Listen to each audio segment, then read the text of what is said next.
começar apresentando a nossa convidada de hoje, a Amanda Said. Ela é mestre pelo Programa de Psicologia Clínica e Cultura da Universidade de Brasília, onde também fez a graduação e está finalizando atualmente o doutorado sobre polivitimização de meninos vítimas de violência sexual. É psicóloga clínica, especialista em terapia familiar e de casais e servidora da Secretaria de Estado de Saúde do DF, onde está atuando no programa que oferece atendimento especializado a vítimas de violência. Bem-vinda, Amanda. Estamos todos muito felizes com sua participação e agradecemos muito a sua disponibilidade em estar conosco hoje. Oi, gente, obrigada pelo convite, obrigada pela apresentação de vocês. É muito legal, assim, saber com quem eu estou falando, né? E, enfim, sempre gostei de estar ainda na UNB, né? Afinal, ainda sou aluna, como vocês, mas já estou de saída, assim, né? E acho que agora, enfim, vai acabar mesmo, né? Eu vou falar hoje especificamente do serviço que eu trabalho, não tanto de violência enquanto, né, conceito, enquanto coisa enfim, que poderia abarcar diversas especificidades que o assunto requer, mas acho que vai acabar, né, apontando aí diversas dimensões que também são muito importantes. Então, esse é o nome do programa que eu trabalho, né, que é o CEPAV. O CEPAV, ele faz parte, né, ele é um dos programas, na verdade, no Distrito Federal, que faz esse trabalho com as pessoas, né, em situação de violência. A gente tem outros 17, né, nós somos 18 ao total, em várias regiões administrativas, né? Então, vou falar especificamente desse meu CEPAV, né, que é o Flor de Lótus. Cada CEPAV tem o nome de uma flor, a gente se chama, né, Flores em Rede, assim. E algumas questões são muito parecidas com o que vocês vão ver em outras regiões administrativas, né, de outros CEPAVs, e algumas questões têm especificidade. Eu não estou exatamente discriminando o que é específico do nosso, mas se vocês tiverem alguma dúvida também, fiquem à vontade. Pode passar a próxima slide, por favor. Então, vou primeiro começar, né, tentando seguir a ordem que vocês mesmos me passaram, e dizer que hoje a nossa equipe é uma equipe grande até, se a gente puder pensar, somos 3 psicólogos, um assistente social, uma enfermeira, uma médica pediatra, uma ginecologista e uma técnica de enfermagem, mas apenas 2 desses psicólogos fazem o trabalho assistencial, né, que a gente fala, porque a outra psicóloga é a gestora atual e não atende, né? Essa equipe já mudou algumas vezes, mas esse formato é o formato com o maior número de profissionais, e ele está assim, deve ter uns 2 anos, mais ou menos, né? A gente já trocou de alguns. Na verdade, tinha até uma psicóloga a mais que saiu recentemente, agora em 2021. Somos da atenção secundária, né? Então, vocês aí que já estão com isso fresquinho, acho que agora conseguem entender melhor. E a gente funciona em regime ambulatorial, né? Somos um serviço que a gente diz que é de porta aberta, então qualquer pessoa pode chegar lá, bater na nossa porta e solicitar, né, um atendimento por demanda espontânea, mas a gente tem horários marcados de atendimento, né? A gente funciona de segunda a sexta, tem esse serviço mais organizado como um ambulatório mesmo. E somos uma política exclusiva do Distrito Federal, ou seja, não existe outro serviço como o nosso, né, nessa configuração que eu estou apresentando para vocês, em outros lugares do Brasil. Então, o que eu vou falar, né, do tipo de serviço que a gente oferece é um serviço que em outros estados muitas vezes são oferecidos pelos CREAS, né, por outros institutos, assim, ONGs, ou mesmo não existe esse serviço.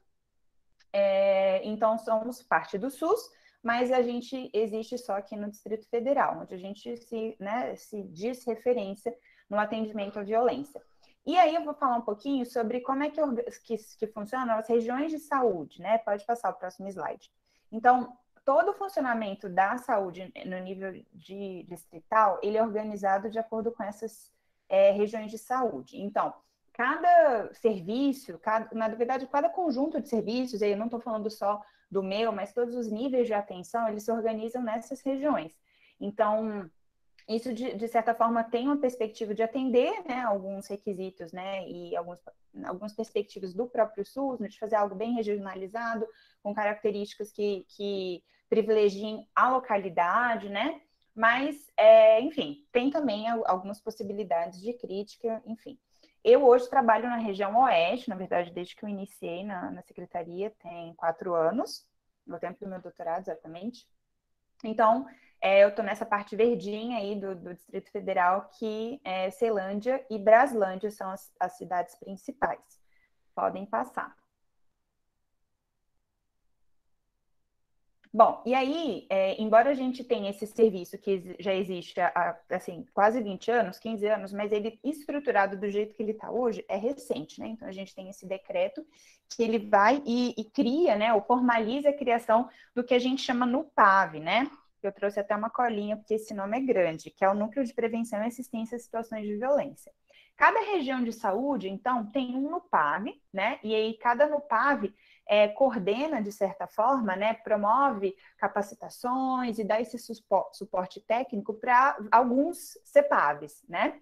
No nosso caso, que a gente está na região oeste, a gente só tem um CEPAV, que é o CEPAV Flor de Lótus. Mas, por exemplo, o NUPAV Central, que é daqui do Plano Piloto, ele tem, acho que 4 ou 5 CEPAVs, né? Então, tem um um adolescentro, um no HMIB e 3 no HRAM, né? Então, só o central são 5 CEPAVs, né? Com equipes que às vezes, inclusive, compartilham de alguns profissionais, então, determinado tempo da carga horária em um, determinado tempo em outro, mas no meu caso, né, na região oeste, pode passar o próximo slide, a gente só tem dentro do NUPAV Oeste, o CEPAV Flor de Lótus.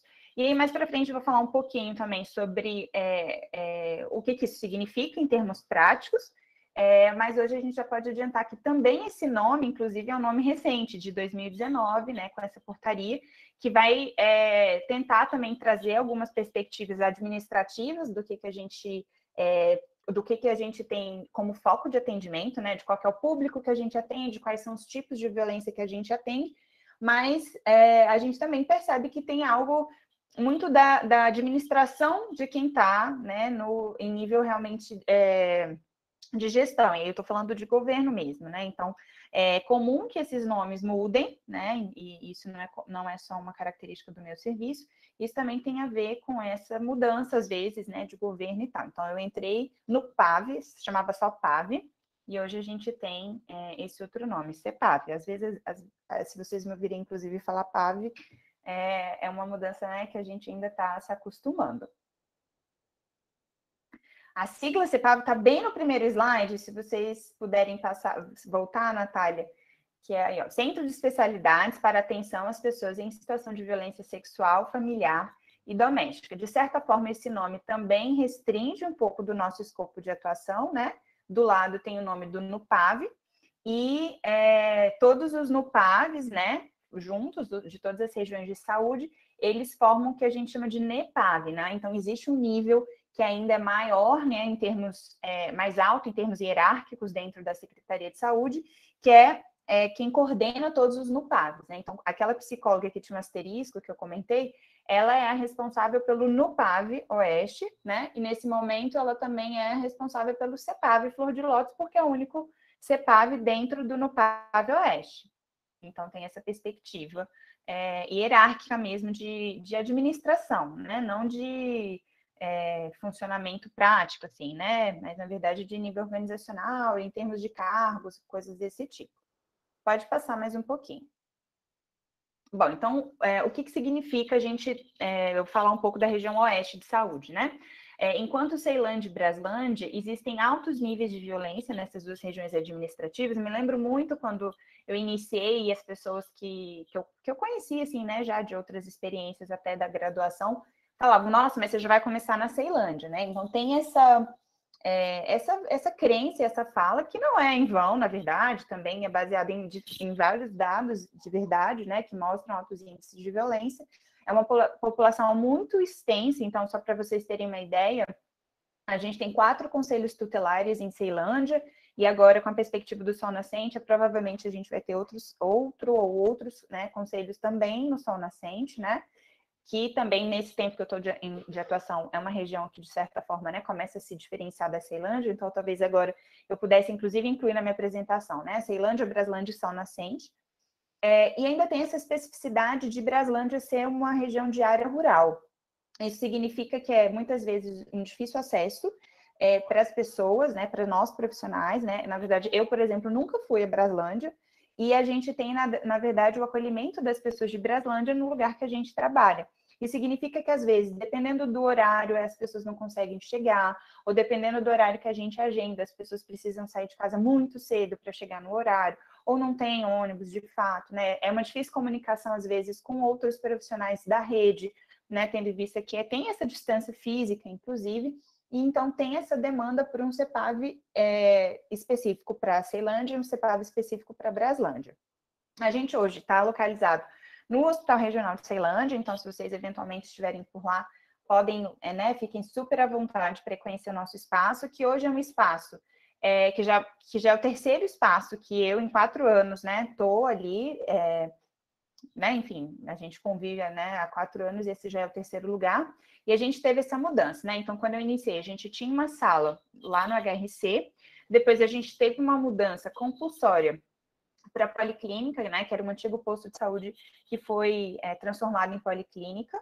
E aí, em junho do ano passado, a gente retorna ao HRC num espaço que é o espaço maior, né, vamos dizer assim, que a gente tem desde então, mas é um espaço que ainda tem algumas problemáticas que mais para frente eu vou falar um pouquinho.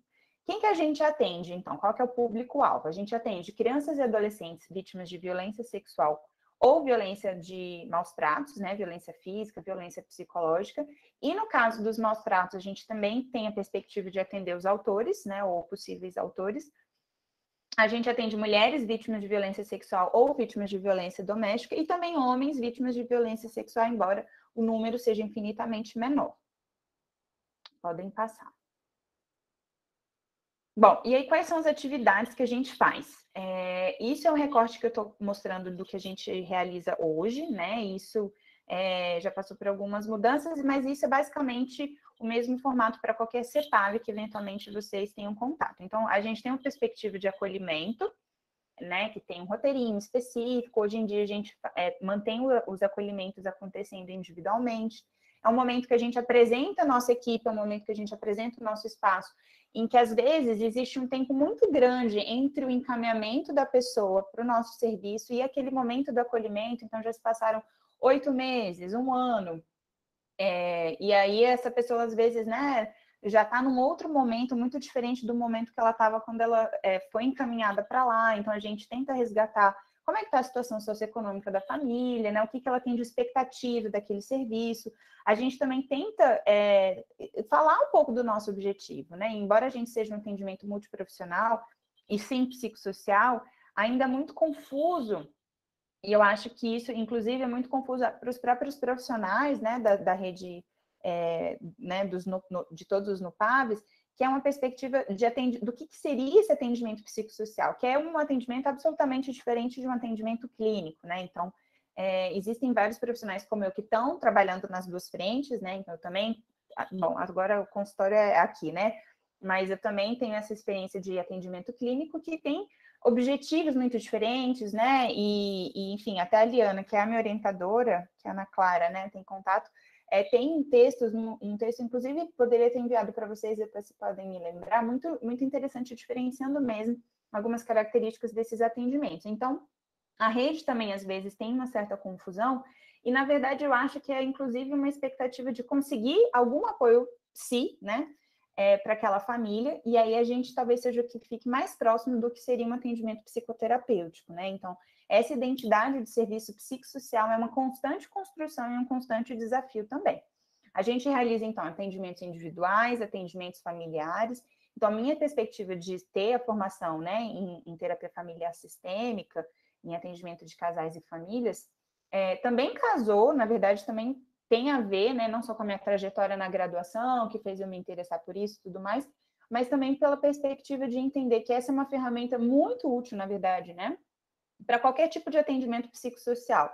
Tendo em vista, então, que a gente não vai fazer um atendimento clínico em nenhum serviço do SUS que vocês eventualmente trabalhem, ter uma compreensão do todo, né, do sistema familiar enquanto um sistema, né, de vários sistemas que aquelas pessoas fazem parte, para mim é absolutamente fundamental. Eu sou a única que tem essa formação lá, mas todos nós temos uma perspectiva familiar, especialmente porque se a gente resgata vários conceitos do que é violência, a gente lembra que o impacto disso não é só para o indivíduo, é também para a rede dele, né? E muitas vezes esses familiares são autores, outras vezes são vítimas também, né? Então, essa perspectiva da transgeracionalidade, né, que a gente chama, ela precisa ser levada em consideração. Então, há vários e vários casos em que a gente percebe que a vítima está muito melhor do que os responsáveis, então esse atendimento realmente precisa também ser direcionado a eles. E nesse momento, esses atendimentos estão acontecendo presencialmente, na verdade, eles nunca foram interrompidos. Os atendimentos em grupo, e especificamente em grupos multifamiliares, que é uma outra técnica que também a professora Eliana foi o trabalho de doutorado dela, na verdade, e vários CEPAVs têm essa perspectiva de trabalho, né, do que a gente chama GM. Esses sim foram suspensos desde o ano passado, né? Acho que a gente fez uma rodada de grupos no começo do ano, né? Que acabou em março, e depois a gente suspendeu. E aí a gente tem grupos para todos aqueles públicos, né? Que eu tinha mencionado. Então a gente tem grupo para criança, né? Um GM para crianças vítimas de violência sexual. A gente tem grupo e quando eu digo isso, é um protocolo pronto para isso, né? E a gente fazia isso constantemente. Então, tinha um grupo também para os adolescentes vítimas de violência sexual, tinha grupo para as mulheres, e aí a gente misturava, na verdade, tanto violência sexual quanto doméstica, e também para as crianças e adolescentes vítimas de maus tratos. Tanto para as crianças quanto para os maus tratos, a gente trabalhava nessa perspectiva de incluir os familiares, né? Por isso, o grupo multifamiliar. E mesmo no caso dos adolescentes, que era um grupo só com eles, a gente já fez grupo aberto, quinzenal, já fizemos grupos fechados, semanais, sempre os familiares são convidados a participar. Então, de certa forma, a gente vai testando também alguns modelos, né, e formatos de atendimento.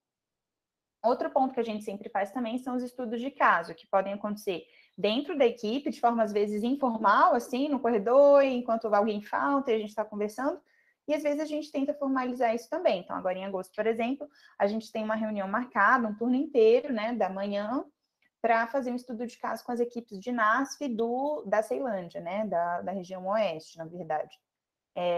Então, a gente tenta fazer essa troca, né? Constantemente estamos em contato com outros profissionais de outras instituições, a gente às vezes agenda e aí chama, né, sei lá, cinco diferentes instituições, que são essas reuniões que eu estou mencionando a seguir.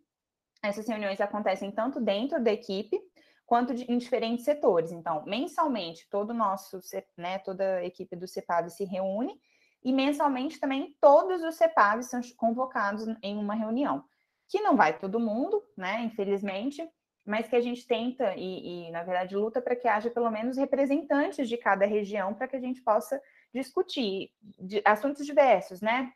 Muitas vezes um CEPAV apresenta um protocolo de atendimento que só ele faz, ou muitas vezes tem um tipo de profissional, porque existem CEPAVs, por exemplo, que existem terapeutas ocupacionais, né? Então, às vezes, vem uma perspectiva diferente, ou mesmo a gente fala sobre medicação, então, às vezes, né, o médico que existe lá vai falar um pouco sobre a profilaxia, enfim. Então, a gente tenta fazer essa troca e também essa perspectiva de estudo de caso. E aí, às vezes, como eu falei, há essas outras reuniões com outros setores, e aí a justiça, conselho tutelar, às vezes delegacia, e outras instituições que eu vou mencionar aí mais para frente. A perspectiva de matriciamento, né, que vocês, enfim, já estão mais familiares agora, matriciamento na perspectiva da violência, né?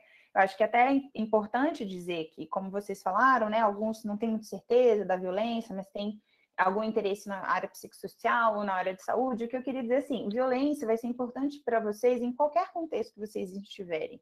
Né? Acho que, infelizmente, essa é uma verdade. Isso inclui a clínica, inclui as organizações, inclui as escolas. Então, entender do que a gente está falando e onde vocês podem encaminhar as pessoas que tiverem alguma questão específica com isso é muito importante, né?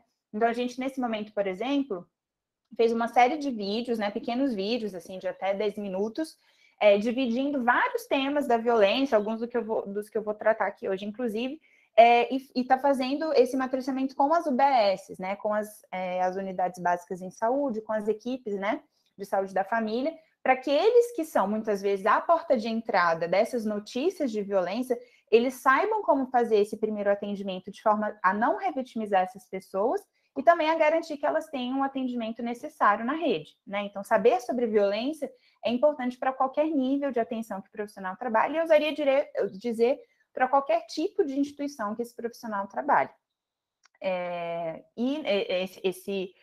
Esse tipo de atividade, né, quem coordena é a Carla, né, que é a nossa chefe, que eu falei, do NUPAV, mas todos participamos, né, então a gente já fez também, por exemplo, várias palestras nas escolas, né, vários trabalhos até de voltar em algumas vezes na mesma escola, ou de receber os alunos e fazer uma atividade pontual, né? Então, a gente sempre acha importante essa dimensão também de falar sobre a violência, né, como uma forma, inclusive, preventiva.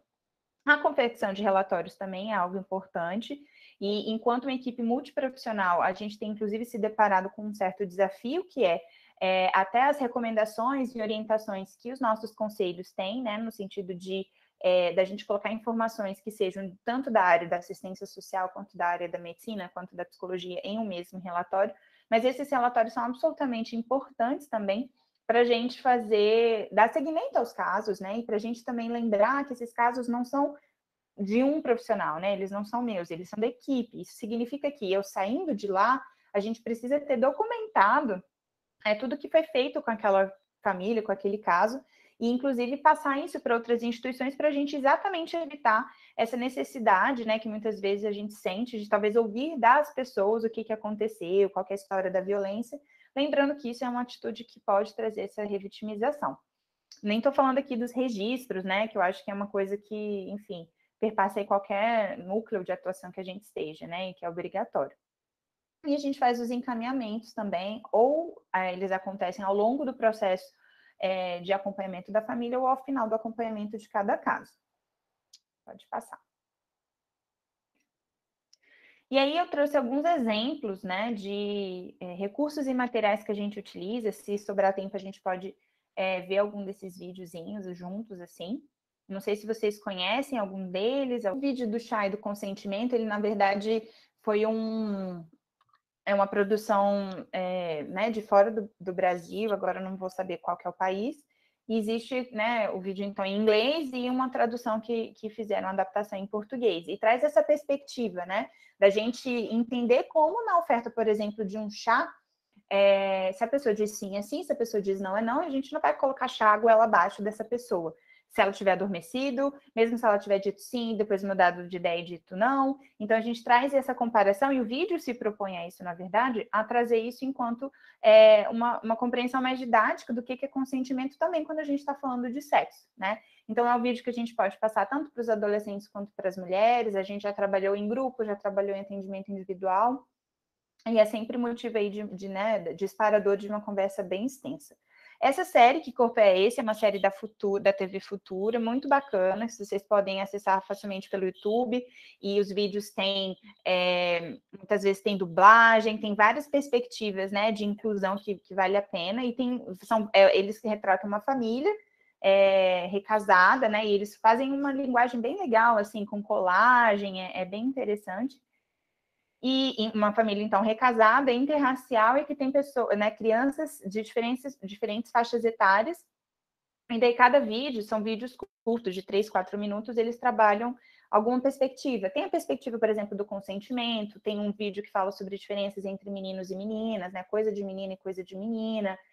Tem vídeos sobre sexting, né, e violência na internet. Então, é também disparador de muitas conversas aí, tanto para as crianças quanto para os adolescentes. Vida Maria, então, você já conhece um pouquinho, né? Enfim, acho um vídeo super forte, assim, emocionante, mas tem outros que, com a perspectiva de mulheres, a gente também já utilizou. Tem um bem antigo, que é como se fosse aquele filme Se Eu Fosse Você, né? Acho que é Acorda João o nome do filme. Mas é bem antigo, assim, mesmo, coisa de, sei lá, talvez 20, 30 anos atrás. Não sei, 20 anos no máximo, mas é um dia como se a mulher acordasse no papel do homem, o homem acordasse no papel da mulher, né? Um vídeo curto, e aí mostrando, né, o tanto de atividades, né, e essa diferença ainda muito gendrada que existe. Dos livros, o Pip Fifi, inclusive, tem um vídeo, então, se vocês, na verdade, procurarem, existe um site, né, do Pip da Fifi, que traz diversas atividades, inclusive, que vocês podem imprimir, são jogos, tem o videozinho apresentando, tem o livro, e é uma forma da gente falar sobre isso com crianças pequenas, né? Tem até Pip-Fifi até para crianças de até 3 anos, então são 2 monstrinhos. Eu até, enfim, separo aqui para a gente olhar daqui a pouco. E então essa perspectiva da gente trabalhar essa questão das diferenças do corpo, né? O que é nome de cada parte do nosso corpo, como que a gente deve cuidar, quais são os comportamentos que a gente entende como adequados, quais são os comportamentos que a gente pode estranhar e dizer não. Então, desde muito pequena, a gente pode trabalhar esse livro. O outro livro, Não Me Toca, Seu Boboca, é muito interessante também, conta a história de uma ratinha, né, da Ritoca, e aí ela com os amiguinhos, né, que são todos animais, conhecem o tio Pipoca, né, que é um lobo, assim, vestido com a roupa de ovelha, assim, e que vai se aproximando e tal, e daí ela consegue dizer não me toca, seu boboca, né, foge, sai correndo, e no final mostra, assim, né, algumas coisas, né, algumas cenas ou possibilidades, né, de contato de um adulto com uma criança, que no caso também eles colocam como um animal, né, como dois animaizinhos, para trabalhar com crianças. O Monstro das Cores não tem essa perspectiva da violência, mas a gente utiliza bastante. É como se fosse a perspectiva do Divertidamente, né? Não sei se vocês conhecem, mas traz essa perspectiva da gente reconhecer e nomear as emoções, né? E talvez a partir disso a gente conversar sobre diversas situações que provocam essas sensações, né? Então a gente também utiliza bastante. A Moça Tecelã é um livro que a gente usa com as mulheres, na verdade, né? Então conta a história de uma moça que tudo que faz, né, que tudo que ela tece acontece, né? Se torna realidade. E daí das consequências que vai tendo todas essas transformações na vida dela, né? Que ela mesma constrói, e o que depois ela escolhe desconstruir, né? E desfazer, né? Dessa montagem e o que ela valoriza, enfim. E sempre a gente busca fazer essas atividades lúdicas, com jogos, desenhos, isso para todas as faixas etárias, né? Então, é um desafio grande agora, em que a gente não está podendo fazer grupo, a gente realmente perde em interações que são muito importantes, assim, né? E que em grupo são muito fortes. Não sei se vocês conhecem um jogo que é do Gato e do Rato, vocês sabem qual que é? Então, até quando eu dei a disciplina, né, de intervenção psicossocial, a gente fez na prática, assim, porque é um joguinho, né, que é rápido, assim, a gente tira uma pessoa da sala para ser o gato, escolhe uma pessoa para ser o rato, que fica no centro, o resto das pessoas formam um círculo, né, para proteger o rato, e a função do gato é tentar pegar o rato que está no meio da roda. E aí, quem está nesse grupo são, lembrem-se, né, as crianças vítimas de violência sexual ou adolescentes e os familiares, né? Então, o que acontece, na verdade, acontecem das coisas mais diversas, assim. A gente trabalha a perspectiva da proteção, mas tem algumas coisas que são interessantes, que é assim, né? Às vezes, os pais, né, que estão lá na roda, eles são os pais do gato, né? Então, várias vezes, né, sem querer querendo ou não, né, eles dão uma brecha para o gato, que é o filho deles, né? Tocar o rato, né? Então a gente consegue depois fazer essa metáfora, né? De como que às vezes os próprios responsáveis, os próprios cuidadores também acabam de certa forma sendo negligentes com esse cuidado, né? Porque esse é um jogo que lá no Jasmim, né? Que é esse PAV que faz o atendimento aos adolescentes que são ofensores sexuais, né? Então todo o DF manda para esse PAV esses tipos de caso. Muitas vezes os casos então são esses adolescentes são os ofensores e os irmãos deles, né, são as crianças vítimas. Então, tem essa ambiguidade nos familiares que às vezes comparece ali. E a gente só vai falar sobre por que a gente está falando desse jogo e tal depois, né? Então, acontecem muitas coisas ali que são, de certa forma, espontâneas, assim, né? Então, às vezes eles ficam muito próximos e aí o gato consegue correr para um lugar que afrouxa, né? Então, não adianta também ficar super rígido numa perspectiva e acabar não percebendo o todo, né? Então tem que ter comunicação. Às vezes um pai fala, ele está vindo aqui. Então essa perspectiva da comunicação também acaba comparecendo. A gente depois aproveita como exemplo, né? Como enfim, como possibilidade mesmo da gente usufruir quando a gente está de fato vivendo ali com as famílias em situação de violência. Podem passar. E aí eu vou falar um pouquinho sobre como que é o fluxo de atendimento e diferenciei aqui, esse é um fluxo que a gente utiliza e muitas vezes, inclusive, disponibiliza para outras instituições da rede e principalmente para os serviços de pronto-socorro dos nossos hospitais, né? A maioria dos pares fica dentro de um hospital. E esse caso aqui é o caso de violência aguda. Então, crianças, adolescentes ou mulheres que sofreram uma violência sexual em até 72 horas, elas dão entrada, muitas vezes, pelo pronto-socorro, né? Elas lá têm um acolhimento da equipe, que vai fazer o atendimento, seja ginecológico, pediátrico, enfim.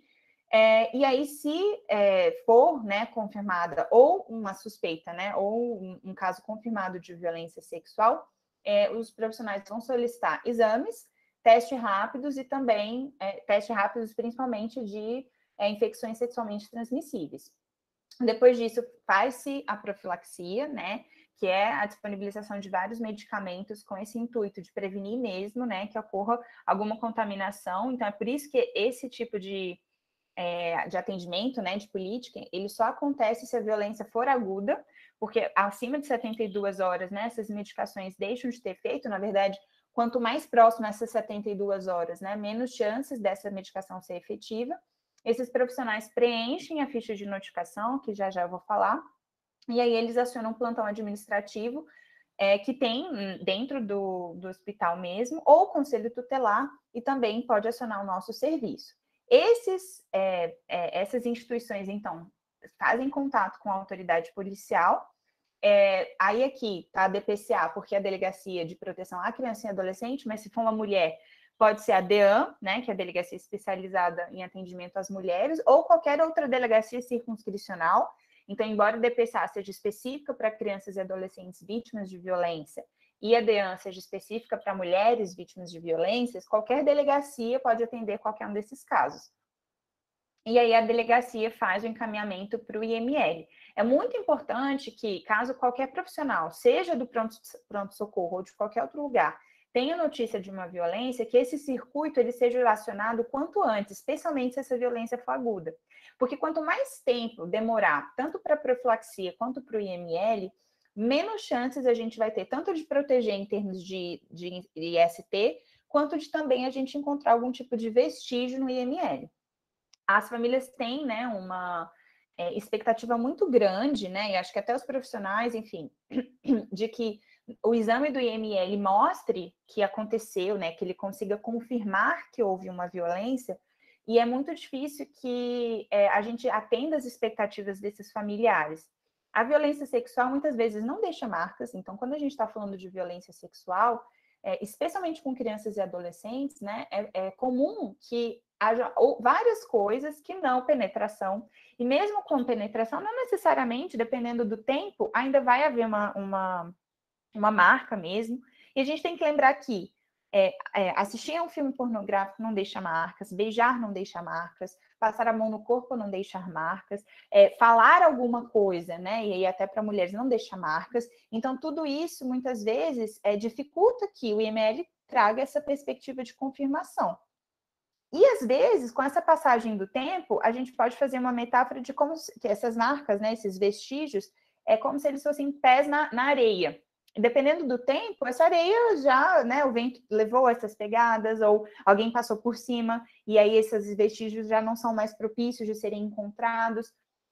Então, todo esse contexto faz com que a gente também relativize os achados ou o exame do IML, embora para a gente é muito importante que a criança faça esse exame, se for, né, nesses casos de violência aguda.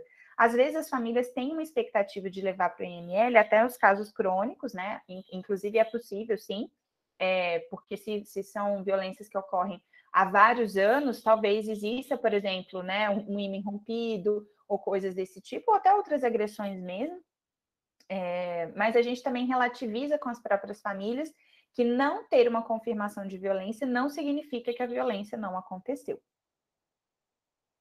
O próximo, que é também de fluxo, a diferença principal quando a violência crônica é que tem a solicitação dos exames, mas não tem mais a profilaxia, né? Então, depois de 72 horas, embora possa ser ainda uma violência aguda, né? Ela possa ter acontecido pontualmente há pouco tempo, mas se ela aconteceu há mais de 72 horas, ou quando a gente não sabe quando aconteceu, porque infelizmente esses casos também existem, essa criança ou essa mulher, eles não vão tomar, né, a medicação de profilaxia, que é uma medicação também, que eu não sei se vocês têm familiaridade, mas é uma medicação que demora 28 dias, então tem algumas medicações que são na hora, né, então acho que toma-se bezetacil, tem algumas medicações injetáveis, mas faz-se uso do que a gente chamava, né, de coquetel, principalmente para HIV, e que dura 28 dias e que muitas vezes gera um desconforto muito grande, né? Então as pessoas às vezes interrompem o uso porque passam mal, vomitam, e aí a gente precisa também trabalhar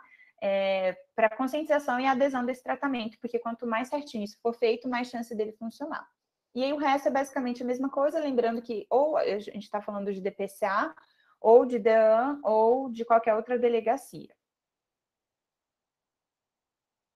E aí, quais são as portas de entrada, né? Como que as pessoas, né, chegam até o nosso serviço? A maior parte dos encaminhamentos acontece pelo conselho tutelar, que aí recebe uma denúncia, é um vizinho que liga e que aciona, ou é a própria família que vai e conta que foi um outro familiar que fez, né, que suspeita que outro familiar cometeu essa violência, e aí o conselho tutelar encaminha para a gente. As escolas também são fontes importantes, as próprias unidades básicas de saúde, que são os postos de saúde, né, que é a atenção primária em saúde, eles também fazem muito esses encaminhamentos e é uma das principais portas de entrada na perspectiva da saúde, né? Eu até não coloquei, estou pensando agora, né, que o próprio hospital, né, os próprios pronto-socorros também são fontes de entrada, né, como eu estava falando no fluxo anterior, mas aquele fluxo, ele pode ser daquele jeito para uma UBS, por exemplo, né? Não precisa ser no pronto-socorro que aquele trâmite todo acontece. A Justiça e o Ministério Público, sejam as equipes psicossociais dessas instituições, ou mesmo juízes ou promotores, que às vezes até em audiência, né, defensores fazem essa recomendação. O CREAS, no âmbito da assistência social, né, lembrando aí que o CREAS tem essa perspectiva como se fosse uma atenção secundária, só que na assistência, e o CRAS é como se fosse atenção primária na assistência, ou seja, depois que há uma situação de violação de direitos, a gente já está trabalhando em nível de CREAS, né? E quando não há uma situação de violação, mas há uma situação de vulnerabilidade, aí as famílias são acompanhadas no CRAS. O Centro Integrado 18 de Maio também é uma instituição que existe em outros estados do Brasil, essa é uma política nacional, embora não exista em todos os estados. Eles hoje pertencem, né, no organograma, digamos assim, à Secretaria de Justiça, né, a Sejus, daqui do Distrito Federal, e eles fazem esse trabalho, né, de articular a rede, né, entre a justiça e o resto da rede, né, então eles fazem um primeiro atendimento, na verdade um atendimento único, né, que dura bastante tempo, assim, sei lá, uma tarde toda, eles fazem um trabalho muito minucioso de destacar fatores de risco, destacar fatores de proteção, eles fazem os encaminhamentos, a gente recebe um relatório super detalhado do Centro 18 de Maio, e também eles fazem um monitoramento da família, né? Pelo menos essa é uma das perspectivas que está na portaria que cria o Centro Integrado 18 de Maio. Essa é uma data, inclusive, que até coincide com a data da luta antimanicomial, mas é uma data importante para a gente, né? Porque, desculpa, ela lembra a gente, na verdade, de fazer esse combate, né, à violência sexual contra crianças e adolescentes. Então, o 18 de maio é restrito a esse público da infância e da adolescência, né? Os outros que eu falei, o Conselho Tutelar e as escolas também, mas o BS, Justiça, Ministério Público, CREAS, delegacias e ONG, também as mulheres chegam por essas possibilidades. E aí eu coloco essa atenção para a revitimização, porque é muito comum, infelizmente, ainda que as nossas crianças sejam ouvidas diversas vezes, né, na rede social, e muitas vezes, inclusive as mulheres, né, só que eu acho que as mulheres têm um pouco mais de recurso para conseguir faltar esses atendimentos, ou simplesmente não irem, ou de dizerem, né, que estão incomodados e que não vão responder, e as crianças acabam, às vezes, né, permanecendo nessa situação de revitimização, quando às vezes elas são ouvidas no conselho, na escola, né, na justiça, no CREAS, no 18 de maio, no PAV. Então, essa é uma atenção que a gente sempre tem que ficar muito atento, e, inclusive, numa perspectiva que não é essa psicossocial, mas de qualquer consultório, qualquer outro trabalho, a gente está atento a qual que é o nosso papel enquanto profissional naquele contexto que a gente está, e para que a gente precisa ouvir novamente, né, aquela história, aquela narrativa da violência, e se isso é para a gente, se isso tem uma função para né, para aquele ser que está ali na nossa frente, e sempre ponderar um pouco sobre isso. O que acontece às vezes também que favorece a ocorrência da revitimização é que os relatórios de encaminhamento muitas vezes são muito curtos, muitas vezes não tem detalhes, e aí a gente não tem informação sobre o caso para a gente fazer o que a gente entende que é a atribuição de cada um desses setores, né? Então, essa é uma falha, vamos dizer assim, de comunicação entre a rede, que se a gente conseguir azeitar cada vez mais, ela tende a diminuir a chance de revitimização. Muitas vezes a criança conta para um coleguinha na escola, o coleguinha na escola chama a professora. A professora, então, comunica a coordenação tem a obrigação de comunicar ao conselho tutelar. Só que, às vezes, antes de fazer isso, ou enquanto ela está esperando até o conselho chegar, essa professora ou essa diretora já está ouvindo de novo a criança que já contou para a amiguinha. Então, ela já está sendo ouvida pela segunda vez. Aí a criança chega ao conselho tutelar. O conselho tutelar quer saber o que aconteceu terceira vez. Daí o conselho tutelar aciona os pais. Aí os pais chegam e querem ouvir o que aconteceu. Aí conta uma quarta vez. Aí o conselho tutelar encaminha essa família para a delegacia, né? E a delegacia quer ouvir mais uma outra vez. Talvez lá no IML também seja ouvido, mas mesmo que não seja, isso que vai ser feito, né, de investigação, que é o inquérito na delegacia, vai para a justiça, e na audiência ela vai ser ouvida mais uma vez. E se esse juiz, por exemplo, entende que é importante essa criança, essa família ter um acompanhamento psicossocial na saúde, a gente, né, recebe, às vezes ela vai ser ouvida lá novamente, né? Então percebam aí a quantidade de vezes que essa criança tem a possibilidade de falar sobre isso.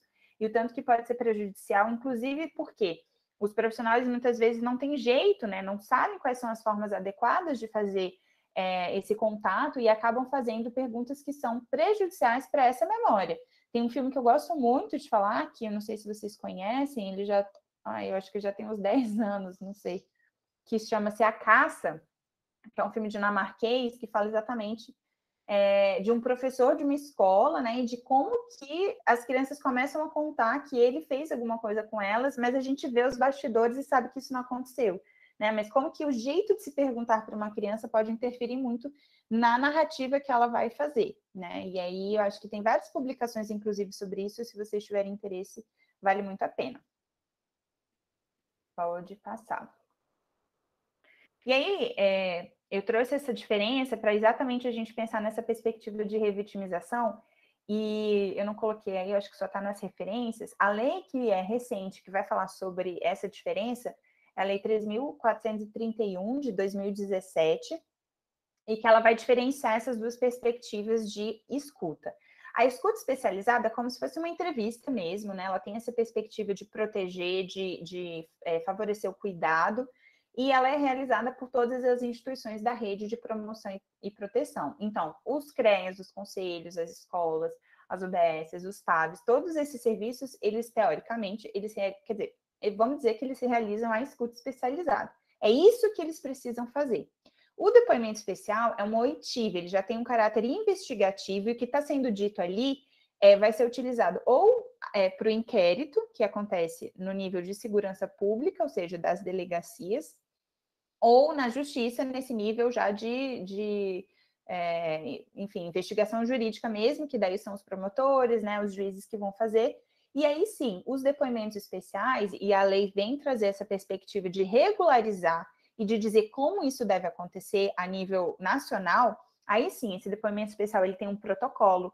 Esse depoimento especial, ele demorou, na verdade, para sair essa lei, porque foram feitos muitos estudos, né, numa tentativa de entender quais são as formas mais estratégicas e menos danosas para essas crianças de terem que repetir o que aconteceu, porque antes disso, na escuta, se uma criança começa a me falar, eu não vou falar, não me diz, mas eu preciso deixar claro para ela que ela vai falar o que ela quiser. Então, se ela quiser me falar, ok, é espontâneo, ela quer falar sobre isso.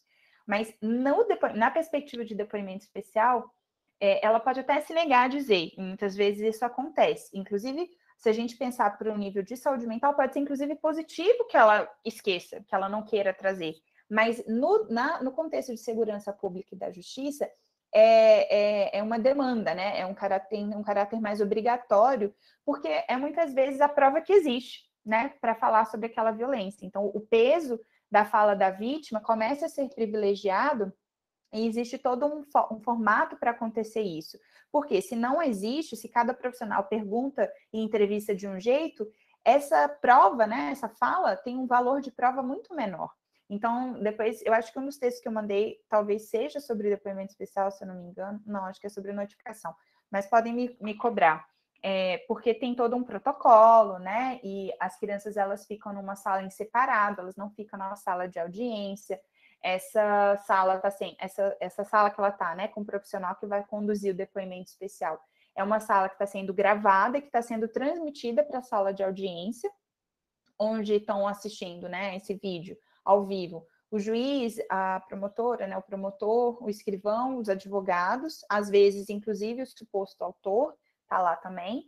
E aí é um momento que, depois da fala livre, do relato da criança, né, nessa entrevista com o profissional, existe um telefone e os profissionais da sala de audiência entram em contato com o profissional que está com a criança para, eventualmente, ainda fazer alguma pergunta. Por quê? Para responsabilização, né, pensando nessa perspectiva que também é de proteção, porque se o possível autor ou a possível autora estão afastados dessa criança, desse adolescente, né, as chances dessa criança estar protegida aumentam, mas também é uma perspectiva de responsabilizar essa pessoa que cometeu isso, que não deveria ter acontecido. Então, para níveis de responsabilização, saber quantas vezes, saber detalhes do que aconteceu é importante para colocar as penas, né, para estipular as penas. Então, isso tudo é desafiador, né? Então, às vezes, pergunta-se sobre ejaculação, sobre detalhes que são difíceis, né, de serem abordados, mas que são importantes também quando a gente pensa nessa perspectiva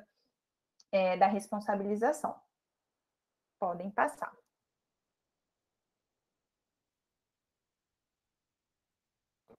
E aí, a notificação é um nome, assim, né, que vocês trouxeram como uma das perguntas, e é absolutamente importante. O meu mestrado, inclusive, foi sobre notificação, assim, teve esse material, né, as notificações foram os documentos que foram analisados por mim, né, com um recorte específico dos meninos, mas existem muitos significados que fazem a gente, às vezes, ficar confuso sobre o que é notificação. Então, notificação não é a denúncia que acontece quando uma família vai a uma delegacia dizer que aconteceu uma violência. Nem uma família, né, quando a gente está falando de criança e adolescente, e nem quando a gente está falando de mulheres, né? Então, a perspectiva da denúncia é colocar já esse processo aí de responsabilização, de investigação. Embora no senso comum a gente fala, houve uma denúncia, né? Então, isso a gente fala-se assim, né? A gente fala desse jeito às vezes na escola, enfim.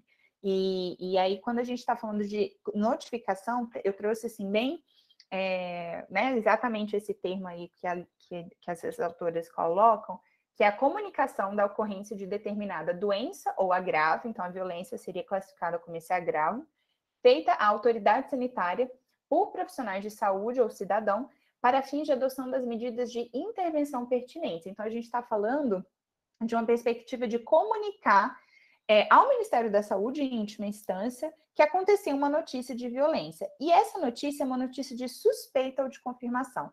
Como a gente estava falando, é difícil a gente confirmar que aconteceu uma violência, seja doméstica, seja sexual, seja maus tratos físicos contra criança e adolescente. Então, quando a gente suspeita que aconteceu isso, a gente tem a obrigação de fazer essa comunicação.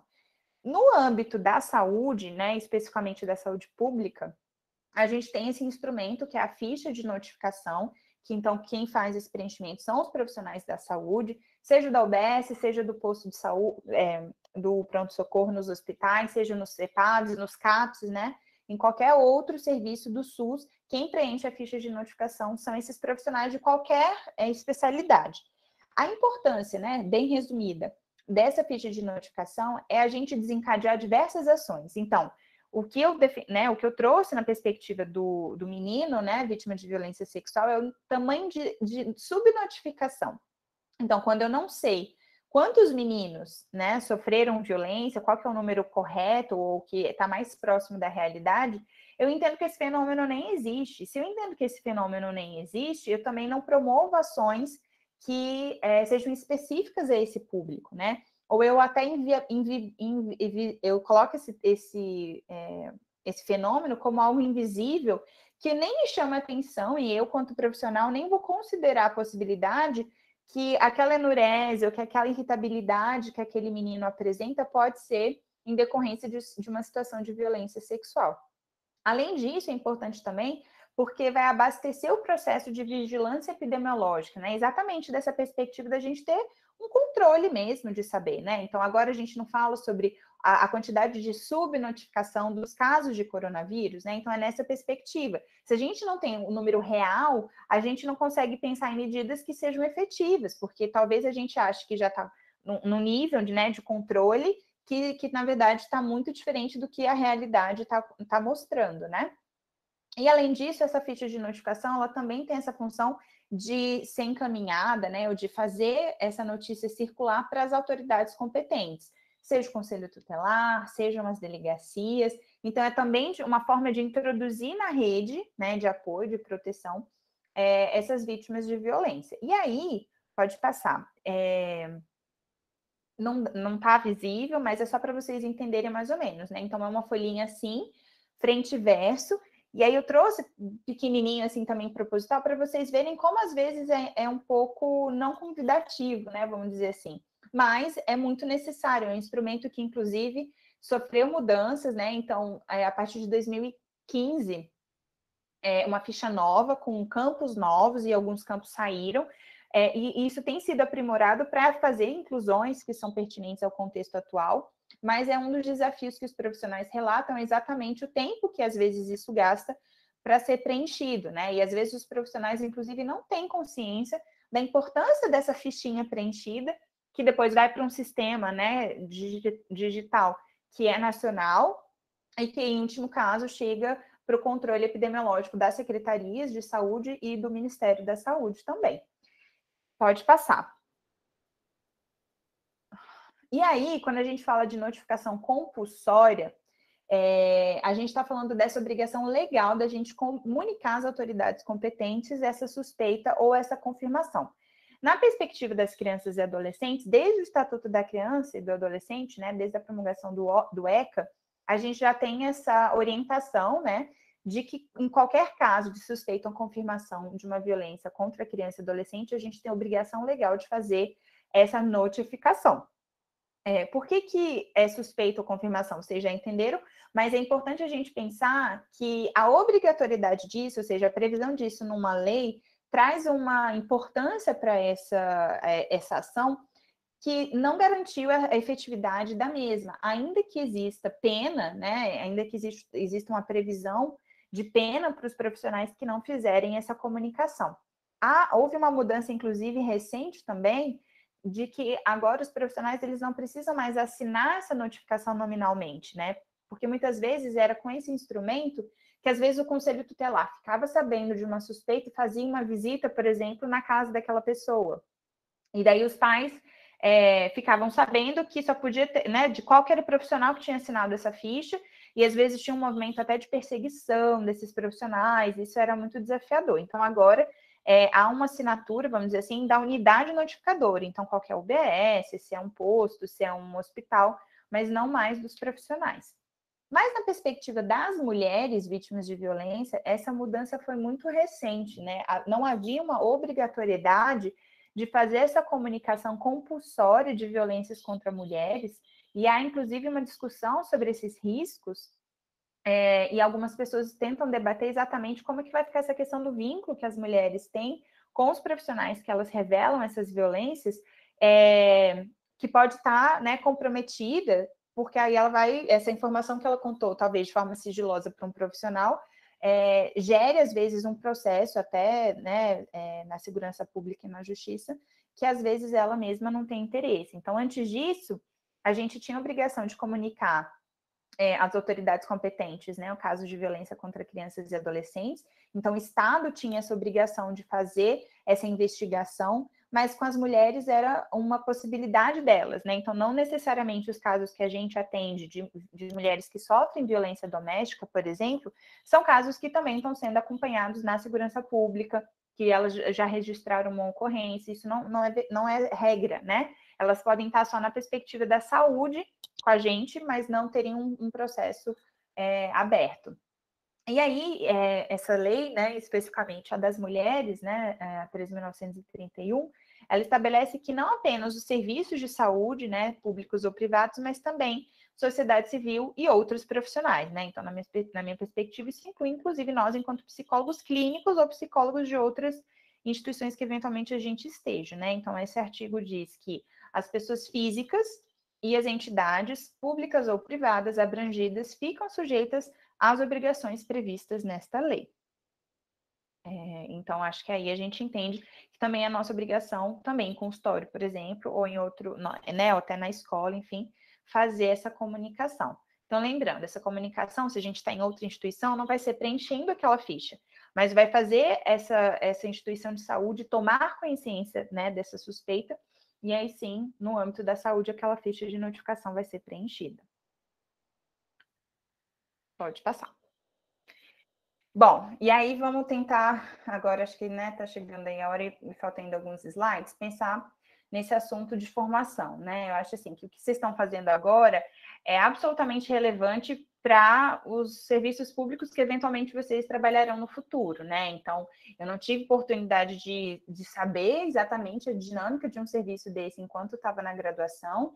Eu tive um contato muito importante, que foi no serviço psicossocial que trabalhava com violência do Tribunal de Justiça, né, que eu fiquei 2 anos fazendo estágio, e aí sim, lá eu tomei conhecimento de muitas coisas, mas foi nessa perspectiva prática, assim. Então, essa formação e essa capacitação é algo que a gente defende como importante desde a graduação, para que vocês entendam essa diferença do psicossocial e do clínico, para que vocês entendam a complexidade que é trabalhar com violência, e que sejam sensíveis a todos os assuntos que requerem, né, o tema da violência, desde esse momento da graduação. Até porque, na entrada do serviço público, a gente vê muitas críticas que é a ausência de uma capacitação assim que há a entrada. Então, no meu caso, por exemplo, tinham várias vagas, né, disponíveis quando fui nomeada, e tinham duas vagas para o mesmo CEPAV, né, que era o CEPAV que eu estava. E tinham vagas para UTI, para trabalhar como hospital, como profissional no hospital, né, de forma geral, em CAPS, enfim, em NASP. E não houve um trabalho, né, da Secretaria de Saúde de fazer um olhar atento e minucioso que me colocasse, que me sugerisse, que me garantisse que eu trabalharia com um tema que o meu currículo tinha relação. Então, no meu caso, enfim, não diria que foi sorte, né, mas foi oportuno que eu pudesse trabalhar num PAB, porque eu já estava acabando o mestrado e já tinha essa trajetória na graduação com o tema da violência, mas assim que eu cheguei, houve uma capacitação prática, né? Na verdade, eu fui aprendendo na prática com os colegas, com os meus pares, como que isso acontecia. E, infelizmente, essa é uma realidade de outras instituições do serviço público, né? Que não tem essa avaliação mínima, né, da formação. É claro que há lugares e lugares, né? Não posso afirmar com certeza que isso acontece do jeito que foi comigo, ainda hoje, ou com todos os serviços, mas é uma tendência, né, que essa capacitação ela não ocorra assim. Então, eu tive uma manhã de capacitação sobre a secretaria, e mesmo assim até alguns processos, né, de mexer em alguns aplicativos e alguns programas assim também fui aprendendo na prática. São muitos assuntos transversais à violência que a gente avalia que são importantes e que a gente utiliza no nosso cotidiano e que não tem a ver diretamente com a violência.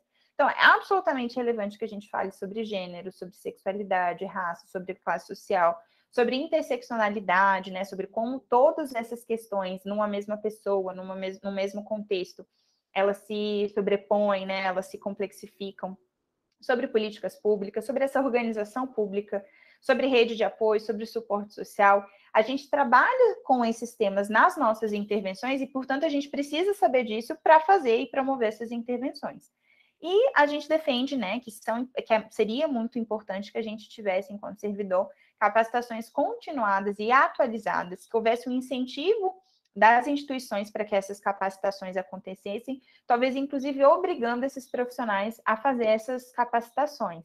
Existe na saúde, por exemplo, um incentivo até econômico, financeiro, né? Então, existe até a possibilidade de você ter uma porcentagem do seu vencimento, né, do seu salário, que você ganha a mais se você tem alguns níveis, né, de mestrado, de especialização, de doutorado, mas não há no dia a dia alguma possibilidade de premiação, né, ou um incentivo formal. Cada equipe, na verdade, ela vai se estruturar de uma forma. Então, no nosso caso, por exemplo, a gente tem esse incentivo quando mensalmente todos os nossos serviços se encontram para a gente discutir um tema que seja importante, né? Então, eu entendo que as nossas chefias consideram que é importante a gente parar a nossa agenda de atendimento para que pelo menos uma vez por mês a gente esteja, como vocês fazem, né, juntos discutindo algo que é importante para os atendimentos que a gente faz. Mas isso não é uma obrigatoriedade que a Secretaria de Saúde nos impõe, né? Na verdade, muitas vezes, e aí eu acho que é possível a gente fazer isso também, essa compreensão também para outros serviços, muitas vezes isso depende da chefia imediata, né? Ou do contexto que aquilo está acontecendo. E na nossa perspectiva, né? Eu acho que eu estou falando aqui, né? Enquanto Amanda Said, mas também, né? Com o respaldo da minha equipe, isso não deveria, como eu falei no início, estar restrito às instituições que atendem violência de forma específica, né? Como eu falei anteriormente, qualquer instituição, infelizmente, pode se deparar com uma notícia de violência e a gente precisa saber como fazer e como conduzir esse caso. Pode passar. E aí vamos falar das dificuldades, né? De alguns dos desafios. O primeiro deles, que eu acho que inclusive respalda, né, ou de certa forma contextualiza outros desafios que eu vou mencionar, é exatamente a gente não ver a violência como uma pauta prioritária na Secretaria de Saúde. Isso quer dizer que a gente é um tema que não é importante? Absolutamente, né? Somos, na verdade, referência nesse assunto, e acho que existem chefias, né, em níveis de gestão que reconhecem isso, embora existam várias outras demandas que muitas vezes recebem mais recursos, né, e que tem um investimento maior. Muitas vezes a gente vê chefias, né, o cargo de gestão que geram uma certa pressão nos CEPAVs, porque questiona o número de profissionais, tenta realocar esses profissionais para outros serviços, né? Existe um número muito baixo de psicólogos na rede de saúde aqui do DF, muito menor do que o necessário. Então, eu entendo que a gestão também tem esse desafio de tentar alocar, né, esses profissionais no maior número de serviços para também garantir, né, que, enfim, a gente esteja aí em todos os níveis de atenção, mas a gente vê, às vezes, essa dificuldade de entender que, enfim, a gente precisa de uma equipe multiprofissional, né, e que faz parte do atendimento de violência a gente ter todas essas especialidades profissionais juntas, trabalhando juntas. Às vezes a gente tem que brigar pelo espaço físico, né, que a gente tem enfim, né, ter realmente algum conflito ali para garantir que a gente possa funcionar, né? Às vezes a gente é questionada também, por que são 3 salas, né? Por que são várias salas? E às vezes, para que precisa, né, de uma condição de sigilo, que é importante? E a gente precisa falar, bom, porque as crianças às vezes estão na sala e a sala do lado está o pai, que às vezes é o autor, né? Então, isso tudo é um desafio que quem não conhece, quem não trabalha com a violência e que está no nível de gestão, às vezes realmente fica distante, fica difícil de compreender esses detalhes. Então, o número de profissionais que a gente tem e a demanda que a gente recebe, eles também não são compatíveis, né? A gente, inclusive na pandemia, está com um número muito grande de uma demanda reprimida, ou seja, pessoas que às vezes foram encaminhadas em janeiro e que nunca começaram a atender. Às vezes a gente já tentou contato, mas elas foram encaminhadas em outubro do ano passado, né? E aí o tempo vai passando e essa situação, às vezes as pessoas mudam de telefone, às vezes elas se mudam, às vezes elas não querem mais esse atendimento, né? E aí esse tempo é um fator muito preocupante de risco, né? E infelizmente essa é a realidade que nos impõe. Isso também dificulta que a gente faça as sessões que a gente gostaria de acompanhamento ou follow-up, né? De depois de um tempo em que a gente dá alta para esse caso, a gente também possa entrar em contato, saber como é que eles estão, o que o nosso serviço, o nosso atendimento favoreceu e promoveu para eles, né? Então, tudo isso também é uma dificuldade. Além da gente também, às vezes, ter dificuldade desse contato com outras equipes. A gente precisa, né, priorizar o atendimento. E às vezes a gente fica realmente, né, com muitos atendimentos e é difícil respirar e ver e sair dessa rotina para fazer capacitações, para fazer matriciamento, para fazer os estudos de caso, para trabalhar com essa perspectiva da prevenção, que é algo que a gente fez muito nas escolas, né, que a gente valoriza embora seja difícil, seja uma perna que a gente precisa investir mais, em que a gente gostaria de investir mais, né? Até para que a longo prazo a gente pense numa perspectiva de diminuir essa demanda existente, dependendo da quantidade de ações de prevenção que a gente pudesse promover. Com essa falta de capacitação, né, que a gente mencionou anteriormente, existe às vezes uma dificuldade das equipes seguirem o fluxo adequado e com isso elas podem fazer atuações inadequadas ou que sejam prejudiciais aos usuários, né, com aqueles processos de revitimização que eu mencionei anteriormente. Pode passar. Então, a questão do espaço físico, embora hoje, e aí isso é bem específico do nosso CEPAV, né? Seja um espaço maior do que o que a gente já teve. A gente teve essa demanda por fazer uma sala de espera, né? Para que as famílias que estão esperando o atendimento fiquem ali. E é uma sala que hoje, ela no meio de outras duas salas, ela não tem janela, né? Essa sala de espera. E ela não é separada por parede mesmo, né? Ela tem um material que é fininho, que a gente precisa pôr uma música e, enfim, fazer malabarismo para que o sigilo seja garantido. Não existe esse CEPAV em Braslândia, né? Então, esse é um outro desafio, assim, para a população de Braslândia, prioritariamente. Muitas vezes a gente tem ausência, né, dos usuários e também ausência de profissionais em atividades que a gente busca fazer, por exemplo, esse matriciamento, né? Então, não há adesão dos profissionais. E muitas vezes o que a gente propõe de atendimento, de proposta de atendimento, é interrompido por uma questão de vulnerabilidade.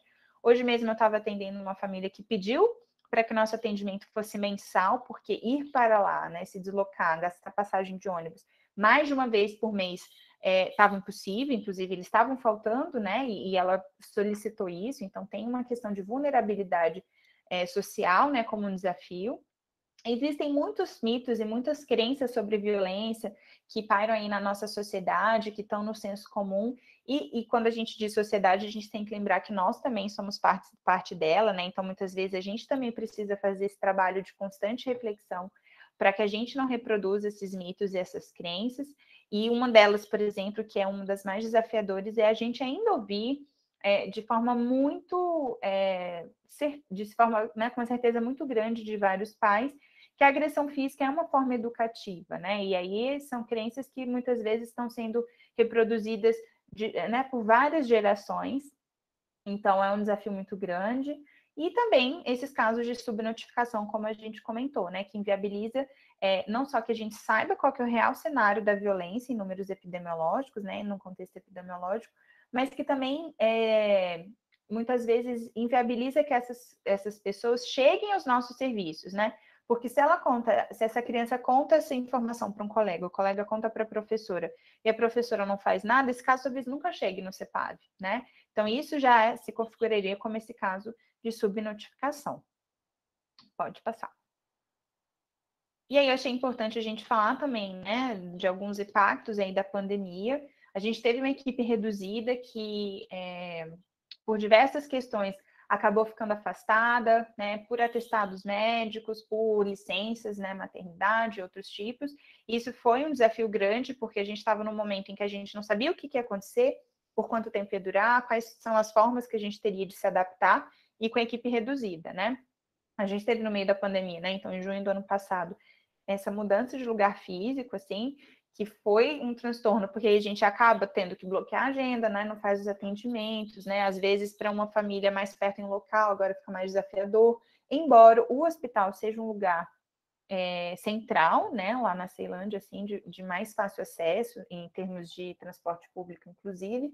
E aí, a nossa trajetória, até chegar no que a gente tem de proposta para agora, agosto de 2021, foi primeiro uma tentativa de fazer um atendimento online com os adolescentes, em que a gente conversou, sensibilizou, mandou um link assim de Google Meet, mas eles não tinham ainda nem o acesso às escolas, né, nas videoaulas, então essa era uma perspectiva que não era muito familiar para o público que a gente atendia, então a gente não teve adesão.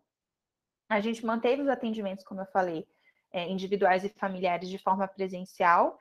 A gente começou a fazer um atendimento em dupla multiprofissional, né? Que foi uma tentativa da gente tentar manter alguns temas que a gente trabalhava nos grupos, com um número maior de troca, assim, né, entre os profissionais, e tem sido, né, o principal, né, caso, assim, que a gente leva. É muito rico a gente fazer esse atendimento entre uma psicóloga e um ginecologista, entre um psicólogo e um assistente social, isso de fato é muito interessante. E aí, com isso tudo, a gente teve esse aumento de demanda reprimida, né, que a gente está tentando lidar agora. E que não é o caso, né, infelizmente, só do nosso CEPAV, né? A gente sabe que o número de violências cresceu, né? A gente tem notícia aí das notificações, né, que aumentaram, e esse cenário talvez ainda reflita, né, muitos outros que são subnotificados. E a gente tem que lembrar que a ausência da escola, por exemplo, em que a professora muitas vezes notava marcas físicas de agressão e suspeitava de uma agressão, né, dentro do contexto doméstico, familiar, agora ela cessou, né, ela não existe mais, né, ou não existiu durante esse 1 ano e meio, assim.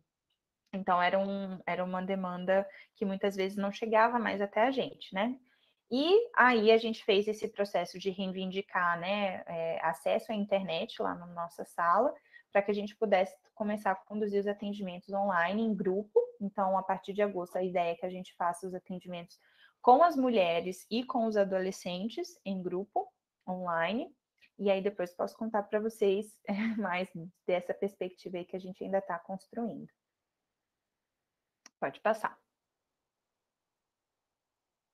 E aí, em relação à pandemia, né, eu acho que é muito importante a gente lembrar, e talvez vocês estejam, né, já atentos a esse contexto de vulnerabilidade social aumentada, e que tem esse desemprego, essa insegurança alimentar, a interrupção da escola, esse manejo dificultado das próprias intervenções, que eu acho que é o grande desafio, assim, né? A gente muitas vezes se perguntou, enquanto profissional psicólogo, o que a gente poderia fazer para uma família que chega lá, 2 da tarde, não fez nenhuma refeição, né? Assim, qual que é a possibilidade de melhora né? De uma família que realmente, às vezes, falta, né? Não adere ao atendimento proposto porque não tem dinheiro mesmo, né? Ou que está numa condição de despejo, porque ela alterna entre pagar o aluguel e pagar a alimentação, né? Então, a gente precisou fazer articulações, por exemplo, com ONGs e com doações de material de higiene, de cestas básicas, que a gente nunca tinha feito. Não é papel da saúde, né? Mas a gente conseguiu fazer também essa tentativa para, enfim, pensar na saúde como algo que é macro, né? Que não tem a ver só com essa parte psi. Isso gerou essa sobrecarga das equipes, né? Não só da minha, mas acho que de muitos serviços de saúde. E fora o risco que a gente continuou, né, em contato, enquanto muitas pessoas puderam parar, né, ou ficar em casa, a gente nunca parou, né, a saúde, inclusive no começo do ano passado, ficou com todas as férias suspensas, abonos suspensos, né, a gente no início tinha essa perspectiva de realmente não interromper o que a gente estava fazendo, e o luto generalizado, né? Eu acho que a Natália está no grupo, né? No curso de Covid, que eu também estou tendo a oportunidade de conduzir, e é uma perspectiva muito difícil mesmo, assim. Enquanto profissionais, a gente também tem as nossas vivências e da gente perceber essa questão da morte, né, pelo Covid como um dos fatores de risco para essas pessoas que já são tão vulneráveis em tantos sentidos e que são vítimas de violência. Pode passar, eu acho que é o último, para a gente pensar, então, em recursos e potencialidades, né? E não queria terminar só com essa perspectiva dos desafios, assim. Então, a gente tem tentado fazer e costurar parcerias com outras instituições, né? A gente teve uma iniciativa da nossa própria equipe em fazer um trabalho com o Ministério Público. Então, hoje, muito do que a gente tem em termos de material a gente conseguiu com essa parceria do Ministério Público por meio de doações. Eles têm, né, também uma perspectiva da gente fazer projetos justificando a necessidade de um ou outro recurso, e daí eles conseguem, né, fazer esse oferecimento mesmo. Então, hoje a gente tem, por exemplo, o bebedouro, né? A gente tem água na nossa sala por conta do Ministério Público, a gente não tinha água assim, disponibilizada pela Secretaria de Saúde, né? A gente saía do lugar que a gente estava para tomar água no prédio principal do hospital, né?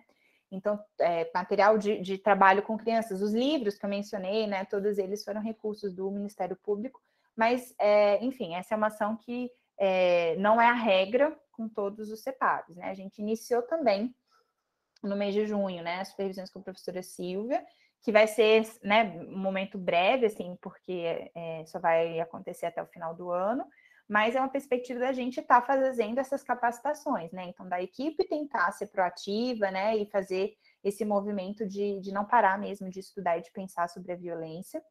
A gente é referência no atendimento de violência, né? Então, aí eu não estou falando do CEPAV Flor de Lótus em específico, mas dessa rede que existe no Distrito Federal.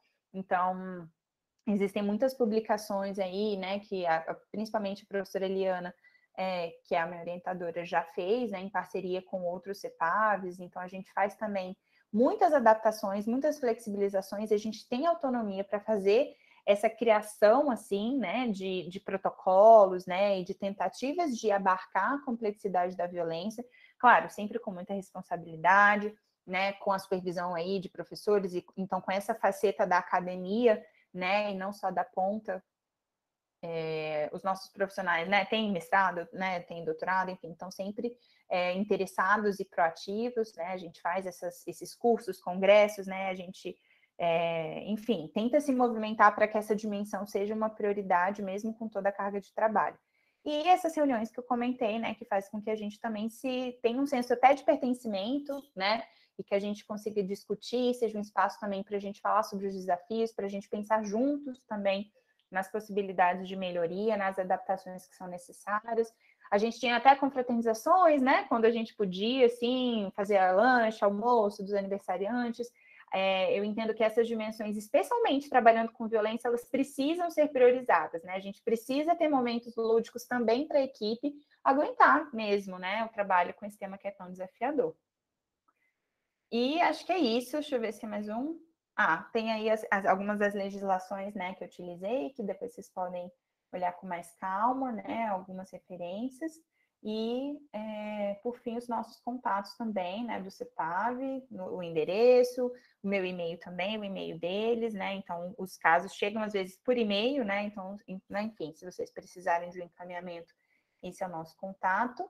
E é isso, gente, acho que respeitei aí certinho o tempo. Espero que vocês tenham aí, né, que tenha atendido um pouco das expectativas, que a gente pode continuar conversando aí nesse finalzinho. Muito obrigada. Obrigada a você, Amanda. Pontualíssima, 8h30 em ponto. A gente pode abrir um momento de perguntas agora, né? Se alguém quiser, enfim, fazer as inscrições através do chat, mandar alguma pergunta, a gente já pode abrir. Ana, pode falar. Eu tenho duas perguntas. Primeiro, queria agradecer, foi bem legal saber como é o funcionamento do serviço, potencialidades, desafios, tudo mais. Muito obrigada. Eu tenho duas perguntas. A primeira, assim, eu imagino como seja, mas só para confirmar, como é que a gente faz para trabalhar, se vocês tivessem interesse em trabalhar no CEPAV, né, que fala, como que a gente, seriam os caminhos, como é que a gente poderia fazer para poder trabalhar nesse local? E uma outra pergunta também é em relação ao tempo de notificação, assim, né? Porque você falou um pouco talvez os impactos que geraria no vínculo se a gente fizesse essa notificação para a pessoa que a gente está atendendo, né? Então, eu queria perguntar se existe um tempo máximo, assim, que a gente poderia fazer essa notificação, porque levando em consideração o fato de ir trabalhando com essa pessoa para que ela entenda que essa notificação é importante, mas para que a gente também não perca o trabalho que a gente está produzindo com a pessoa, sabe? Eu queria saber, assim, nesse sentido, tipo, se tem um tempo máximo, como que a gente pode agir, assim mesmo, antes de fazer a notificação. É isso.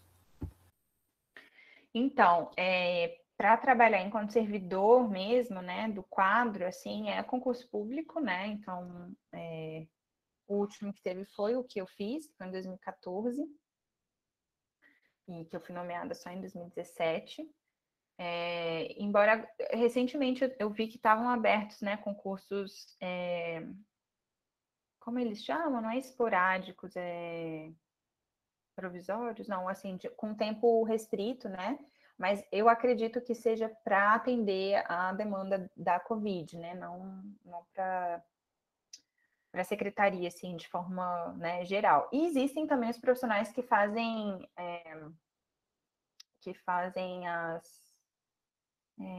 que até vocês receberam, gente, como é o nome?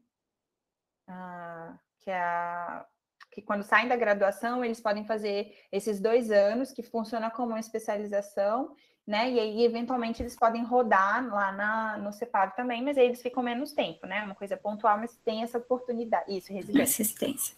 Isso, daí é resquício de Covid, gente. E aí, eles podem, né? A gente já teve esses residentes que trabalham pontualmente lá conosco, assim, também é uma troca muito legal, porque muitas vezes eles estão frescos, né, em outros serviços e até estão em outros serviços ao mesmo tempo, então é sempre muito rico essa residência multiprofissional. Então, acho que basicamente é isso. Ah, a gente tem perspectiva de trabalho voluntário, assim.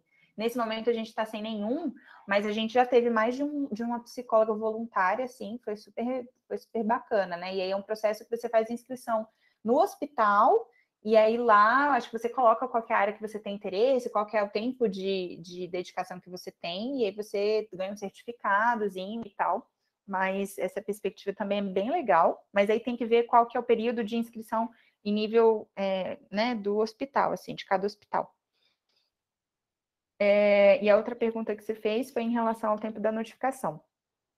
Eu não tenho conhecimento, assim, Ana Carolina, se tem um tempo máximo, sabe? Eu sei que a recomendação é que isso aconteça o mais breve possível, exatamente por aquele percurso que a gente falou, assim, né? Então, até porque a notificação, ela também tem essa possibilidade de interromper a violência, né? Então, sendo assim, a gente espera que isso aconteça o mais rápido possível, assim. E é um desafio, inclusive, porque muitas vezes é só ao longo do tempo que a gente vai ter acesso a algumas notícias, né? Algumas características mesmo da violência que a gente não vai conseguir preencher naquela ficha no primeiro dia, assim, né? Mas eu sei que depois que a pessoa preenche a ficha em papel, aí tem esse tempo, inclusive, para colocar no Sinan, né? Que é esse serviço que eu falei, que é o que é abastecido a nível nacional, assim. Mas a recomendação é, de fato, que isso aconteça o mais breve possível, tá? Nath, você é a próxima inscrita. Eu também queria agradecer, Amanda, foi ótimo. Foi, tipo, nossa, muito sintética, realmente. Muitas coisas faladas em 1h30. Mas eu queria fazer algumas perguntas, assim. A primeira pergunta é que talvez, eu nem sei se você tem conhecimento sobre como esses serviços funcionam em outros estados, assim, mas de como que isso poderia ser adaptado, assim, por exemplo, num CREAS, né? Qual seria a diferença de atendimento à violência de um CREAS, né, dentro de um SUAS para o SUS, né, para dentro do PAD? Outra pergunta que eu tenho também é em relação até a uma coisa que a gente estava discutindo aqui no nosso encontro de leitura dentro do PET, mas sobre a dificuldade de atuação com a rede, né? Então, que você falou, né, que atua na região oeste, que tem 4 conselhos tutelares, e se você sente, assim, muita dificuldade de atuação com os conselhos em específico, né, por conta, né, enfim, de talvez diferenças de paradigma, nessa perspectiva, principalmente dos maus tratos, assim, né, e como lidar com isso. Outra pergunta, vou fazer muitas perguntas aqui, mas de uma vez você responde tudo isso. Outra pergunta que eu tenho é com relação interna, assim, da própria equipe, assim. Que você falou que, muitas vezes existe uma confusão entre clínica e psicossocial quando o profissional chega lá.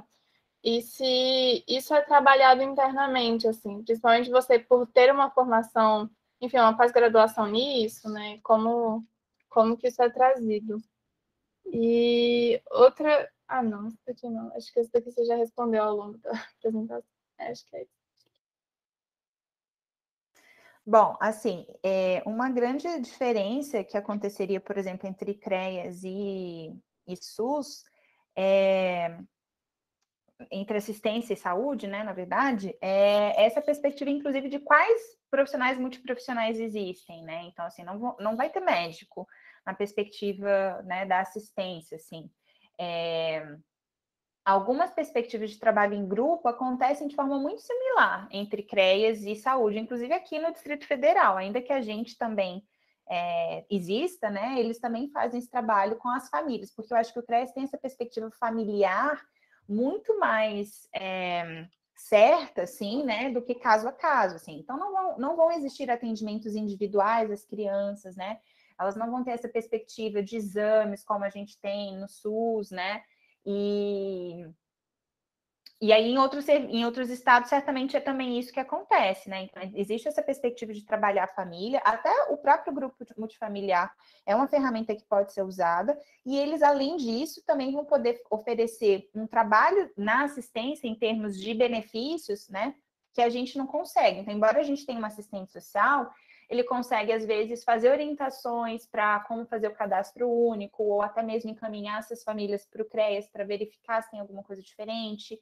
Ele consegue, às vezes, fazer um mapeamento da rede que existe de clínica escola, para qual seria o local adequado ou disponível para essa família ser encaminhada para fazer uma continuidade desse acompanhamento aí sim, numa perspectiva clínica, né? Ele que fez essa articulação que a gente recebe as doações de cestas básicas, mas ele não pode fazer esse cadastro, ele não pode garantir que essa família seja incluída, né, no Bolsa Família, ou que tenha outros acessos a outros benefícios, assim. Então, é uma perspectiva possível, mas eu entendo que ela não trabalha a saúde, né, e a biopsicossocial de forma realmente integral, né? Então, eu entendo que deveria sim ser no âmbito da saúde esse oferecimento de atendimento, ainda que não deixasse de existir o atendimento que já existe na perspectiva de CREAS a nível nacional, assim. Não sei se era mais ou menos isso, né? A questão da comunicação com toda a rede, eu acho que é um desafio grande, assim, isso é um dos pontos que, né, que está sendo mais desafiador, inclusive na minha escrita da tese de doutorado, porque enquanto pesquisadora eu percebo isso, enquanto profissional eu também percebo, mas no outro lado, assim, né? Então, realmente é um desafio muito grande. Por vários motivos, acho que até isso que você falou de perspectiva, de paradigma, eu acho que eu sinto isso, inclusive, muito mais com a segurança pública e a justiça, que tem essa perspectiva positivista, né, muitas vezes punitivista, e que também é a função deles, enfim, fazer essa proteção desse jeito, né, mas tem, às vezes, um embate, aí, uma dificuldade. Por exemplo, às vezes eles têm uma perspectiva de encaminhar as famílias que têm situações de maus tratos como uma obrigatoriedade de fazer o acompanhamento com a gente, assim. Então, isso para a gente é absolutamente controverso, assim, porque ninguém vai para a saúde ter um serviço obrigatório, né? Na justiça, eles têm que ir numa audiência, mas como que a gente vai fazer o nosso trabalho com alguém que não deseja estar ali, né? Então, vincular uma pena a fazer um acompanhamento, às vezes é uma tentativa que eles, né, buscam, assim, e que a gente enfrenta aí é um outro desafio que às vezes a gente se depara. Então, assim, com o conselho tutelar, o que acontece às vezes é que eu acho que eles mesmos também têm dificuldade de entender que a gente às vezes não atende uma família. Não é porque eu fico lá sentada e falo assim, chegou esse caso, mas eu vou deixar para daqui a 6 meses, assim, né? Então, eles entendem, e é claro, o papel deles dizer, esse caso é urgente, precisa ser atendido, e eu tenho a minha agenda cheia até o final de agosto, hoje, assim, não posso atender, assim, né? Realmente uma impossibilidade prática, né? E eu acho que isso tem a ver, inclusive, com esse desafio da clínica e do psicossocial, porque a gente prioriza os grupos não apenas porque a gente sabe a riqueza que os grupos proporcionam em termos de troca, né, de construção de informação e de apoio, mas porque não é possível, em nível de SUS, a gente fazer um atendimento individual de 50 minutos, assim. O número de pessoas que precisam desse atendimento não comporta esse funcionamento. Acho que a rede tem dificuldade de entender isso e ela tem uma expectativa de que essa criança receba um tratamento que a gente não consegue oferecer. E eu acho que não consegue não só pela demanda que existe versus o número de profissional, mas porque não é o objetivo do SUS fazer esse tipo de oferecimento. Então, assim, dentro da equipe, atualmente, eu acho que há uma clareza maior disso, mas eu não consigo dizer que essa é uma realidade de todos os CEPAVs, né? A tranquilidade dessa diferença, assim, né? Ou até quais são as perspectivas mesmo que diferenciam um ou outro tipo de atendimento. E eu acho que é um trabalho constante, especialmente porque há uma troca, às vezes, de profissional grande, né? Há profissionais que são da saúde, mas que aí trocam e vão para o CAPS, e depois saem e vêm para o PAV, depois saem, né? Então, isso faz com que a gente esteja constantemente também precisando dessas capacitações.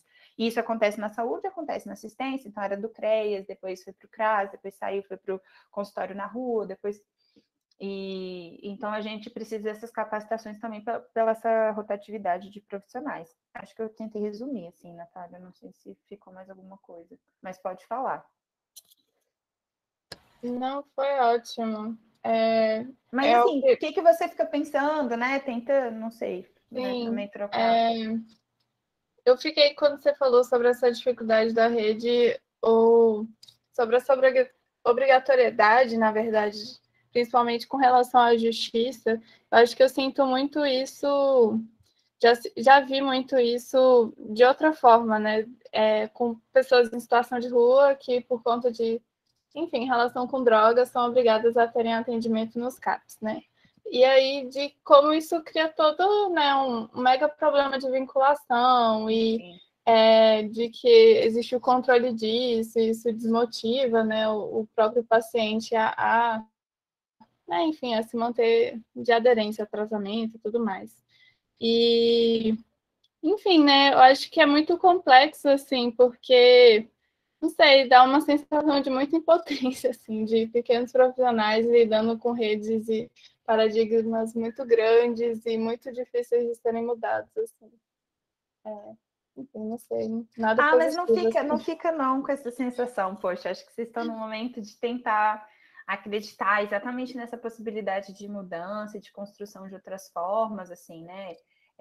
Quando a gente consegue, né, fechar a agenda de toda a nossa equipe, de todos os NASFs, para a gente priorizar uma manhã de estudo de caso, eu acho que isso é um avanço, assim, né? Quando a gente consegue já por, né, anos estabelecer mensalmente uma reunião com todos os CEPADs, eu acho que isso é um avanço, assim, né? E assim, é muito difícil trabalhar com violência, assim, né? Acho que compartilhando até uma sensação que eu fui tendo, né, ao longo desse término do doutorado e junto com esse momento da pandemia, né, e mais várias notícias que, enfim, todo mundo, né, enfim, acessa, e do exemplo, né, que os nossos governantes dão em termos até de incentivar práticas violentas. Tinha um momento que eu estava assim, eu não aguento mais violência, assim, né, e do tipo, eu não consigo ver um filme que fale sobre isso, sabe? Uma série que fale sobre isso. E como realmente a gente vive numa sociedade que é muito violenta. Talvez se todo mundo aqui fizer um exercício, talvez todos nós tenhamos, né, fomos vítimas de violência em algum momento, assim, né? Com maior ou menor frequência, né? Um tipo ou outro, mas a gente sofre e talvez até promove violência, assim, no trânsito, em tantos contextos, né? Então, a gente precisa dessas perspectivas, mesmo de saúde, né, de esperança, de expectativa, assim, e a gente quer fazer isso, né? Quando a gente fala da rede, ela é formada por pessoas, né? E essas pessoas, então, precisam ter disponibilidade de conversar, de trocar, de estar presente, de fato, né? De fazer um caminhamento que não é um papel, mas de ligar para esse profissional, de dizer, olha, essa família vai aí, como que ela pode ir, de marcar, de saber, foi, não foi família, você precisa de ajuda. Isso que a gente precisa fazer, assim, né? Então, a gente realmente tem que respirar fundo e acreditar, assim, acho que só isso que faz com que a gente acredite, assim, né? É lindo o SUS, é lindo pensar que não tem como esse trabalho acontecer se não for em serviço público. Precisa ser esse tanto de instituição pública mesmo. A violência é muito complexa, né? Assim, um psicólogo num consultório não vai dar conta da complexidade. O que acontece muitas vezes é um recorte, né? Determinadas famílias mantém no sigilo e mantém no privado esse tema, né? E daí acham um absurdo serem visitados por um conselho tutelar e a gente faz isso com naturalidade em famílias de baixa renda. É isso que acontece, mas na verdade é o serviço público que dá conta de abarcar toda a complexidade que a violência requer. Então, assim, não perca as esperanças tão cedo, assim, acho que... Não, ainda tem um longo caminho para me desmotivar. Mas obrigada, Amanda. Tem que acreditar, né, na potência, assim, né, do SUS, das redes. Tudo bem. É importante, só antes da Bárbara, é importante a gente falar, ouvir isso, né, e expressar isso, porque eu acho que ao longo de todo o workshop, a gente, ao fim de todas as discussões de leitura do workshop mesmo, a gente fica com essa sensação de desesperança, né, de ver um sistema tão lindo e ficar com esse pé atrás de, mas será que está funcionando gente sabe que não funciona como deveria, aí fica aquela dorzinha no coração, assim. Mas é bom ver essas coisas. Bárbara, você está escrita na sequência, se você quiser falar. Obrigada, Maria. Primeiramente, Amanda, eu gostaria de agradecer por esse momento, porque foi incrível e é um assunto que urge, né? Ele urge o tempo todo.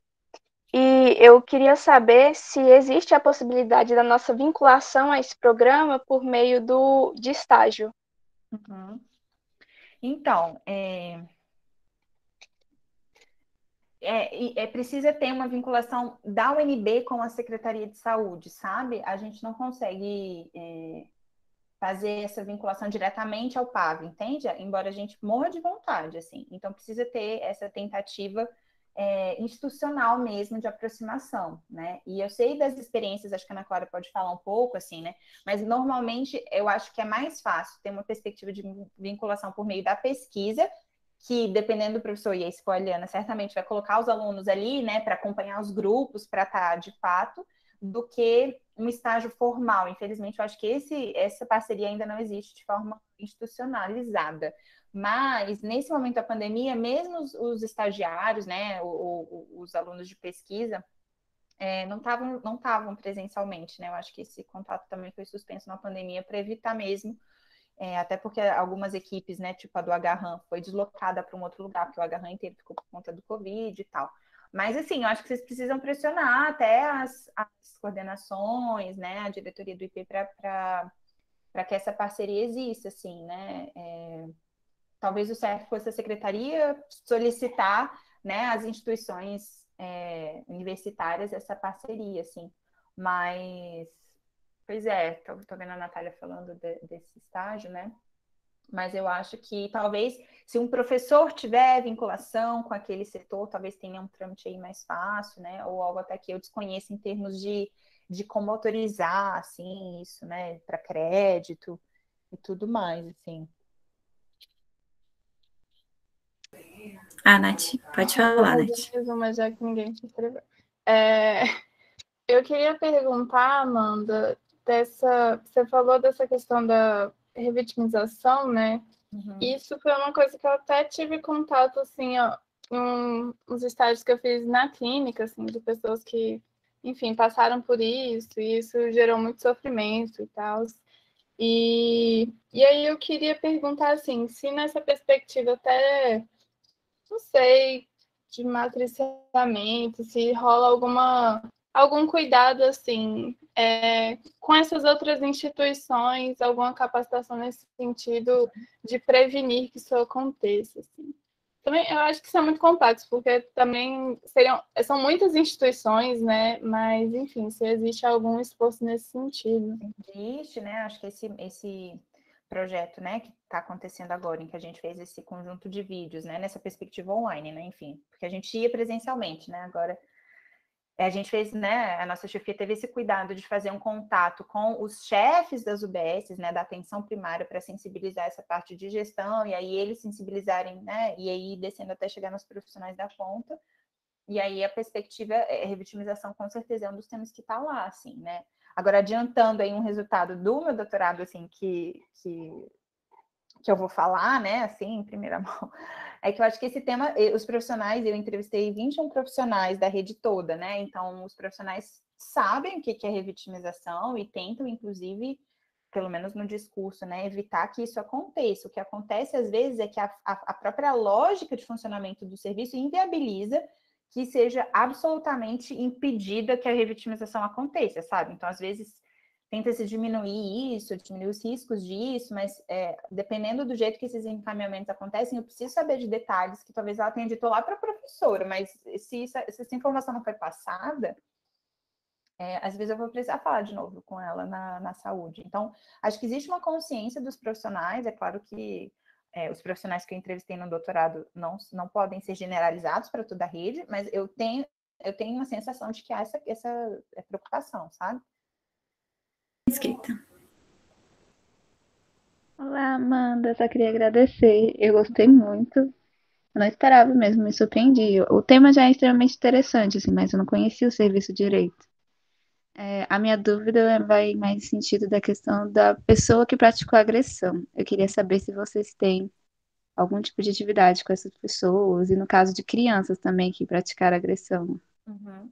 Então, Então, acho interessante. É tem isso. esse CEPAV, né, que é o CEPAV Jasmim, que é daqui da região central, que faz o atendimento com adolescentes que praticaram violência sexual, né, meninas e meninos, e que, por causa da demanda, acabaram incluindo, inclusive, crianças, assim, né, de 9, 10 anos. Isso é recente, né, assim, esses casos não apareciam antes. E para os autores de violência sexual adultos também tem o PAV Alecrim, tem muitos textos, inclusive, depois vocês podem me cobrar, né, da Liana com a equipe do CEPAV Jasmim e Alecrim, então, que conta muito, e tem até um texto meu, inclusive, que eu fiz durante o doutorado, um artigo sobre esses profissionais, né, que atendem os ofensores sexuais, e a gente atende os ofensores de maus tratos, mas não de violência doméstica. Daí, na saúde, eu desconheço um serviço que atenda esse tipo de autor de violência. Agradecer novamente, Amanda, pela sua participação, toda a sua disponibilidade em contribuir com o PET. A gente fica muito feliz e grato de te receber, né? Obrigada por todo o preparo que você teve, né? Por todo o cuidado em trazer a apresentação bonitinha para a gente, enviar os textos. É sempre muito útil quando a gente pode guardar esses textos e essas apresentações para depois, para poder recorrer a esse conteúdo, né? E é isso, obrigada. Foi muito bom para todo mundo. Que bom, eu também estou super grata, assim, sempre estou disponível se precisarem novamente. E até parabenizar, assim, né, vocês